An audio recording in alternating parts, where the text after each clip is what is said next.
ఏండి ఈ లడ్డుని రోజొక్కటి తినిందుంటే ఆరోగ్యంగా ఉంటారండి. చాలా ఆరోగ్యకరమైన లడ్డు. పూర్ణాకాలం 3 కప్పులేసుకొని, ఏంపుకొని అవి తీసుకోవాలి.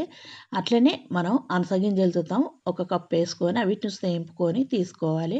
అట్లనే ఈ ఉలువలండి, ఉలువలు సుతం ఏంపుకొని తీసుకోవాలి. పల్లీలు అన్నీ ఒక్కొక్క కప్పు చొప్పున తీసుకోండి. నువ్వులు సుత ఒక కప్పు అన్నీ ఏంపుకొని మనం మిక్సీ పట్టి అన్నీ ఒక గిన్నెలోకి పోసుకోవాలి. మనకు ఉలువలు గానీ, అనసగింజలు గానీ అన్నీ చాలా మంచియండి. గుండెకు సంబంధించిన వ్యాధులను రానియ్యేది. ఫైబర్ ఎక్కువ ఉంటది. ప్రోటీను. చాలా అంటే చాలా మంచిదండి లడ్డు.